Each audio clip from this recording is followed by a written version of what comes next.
সর্বশক্তি দিয়ে লড়াই করে স্প্যানিশ সুপার কাপের ফাইনালে রিয়াল মাদ্রিদ।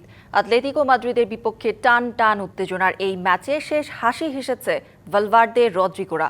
ম্যাচের প্রতিটা সুযোগ কাজে লাগাতে চেয়েছে লস ব্লাঙ্কোসরা। অন্যদিকে বল দখলের লড়াইয়ে এগিয়ে থেকেও ম্যাচ হেরেছে আতলেতিকো।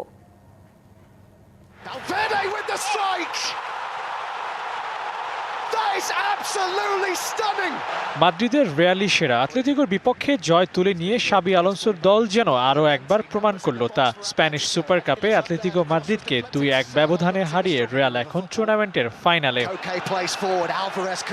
বলে যাওয়ার মতো এতটাও সহজ ছিল না রিয়ালের এই ম্যাচ জয়। একদিকে ভাগ্য সায় দিচ্ছিল না শাবির, অন্যদিকে এই দলের বিপক্ষে গেল বছর সেপ্টেম্বরে 5-2 গোলের হারের রেকর্ডও আছে। ম্যাচ শুরুর আগে তাই সবকিছুই ছিল বিপক্ষে। স্প্যানিশ সুপার কাপের ফাইনালে যাওয়ার সমীকরণে রিয়ালকে দারুণ কিছু করতেই হতো, নয়তো এবারও হরকাতে পারত পা, আর সেটাই করে দেখিয়েছে রিয়াল দ্য রয়্যাল মাদ্রিদ। ম্যাচে গোল দিয়ে জয় তুলে নিয়ে রিয়াল লেটারমার্ক পেলেও এই ম্যাচে আতলেতিকো মাদ্রিদ নিজেদের সামর্থ্য আরও একবার জাহির করেছে।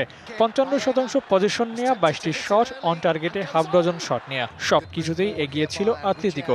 সিলভার টিপ কন্ট্যাক্টে তৈরি নিরাপদ ও নান্দনিক ক্লিক সুইচ নির্ভরতা জীবন জুড়ে। কিন্তু রদ্রিগোর দারুণ ফিনিশিংয়ে করা ওই গোল গড়ে দিয়েছে ব্যবধান। মনস্তাত্ত্বিক লড়াইয়ে ওরা হেরেছে বাজেভাবে। শুরুতে ভালভার্দের গোলই পিছিয়ে দিয়েছে আতলেতিকো মাদ্রিদকে।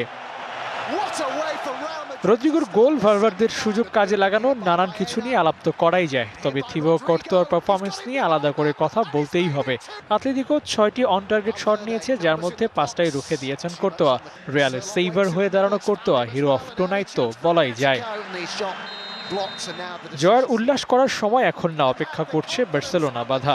স্প্যানিশ সুপার কাপের প্রথম সেমিফাইনালে জিতে ফাইনাল প্লেসে আগ থেকে বসে আছে হ্যান্সি ফ্লিকের শিষ্যরা। চির প্রতিদ্বন্দ্বীদের হারাতে পারলে হবে আসল উদযাপন। রোববার রাত 1টায় বার্সেলোনার মুখোমুখি হবে রিয়াল মাদ্রিদ। জয়ের হাসি নিয়ে কোন দল মাঠ ছাড়ে সেটাই দেখার অপেক্ষা। Abu Naim, DBC news.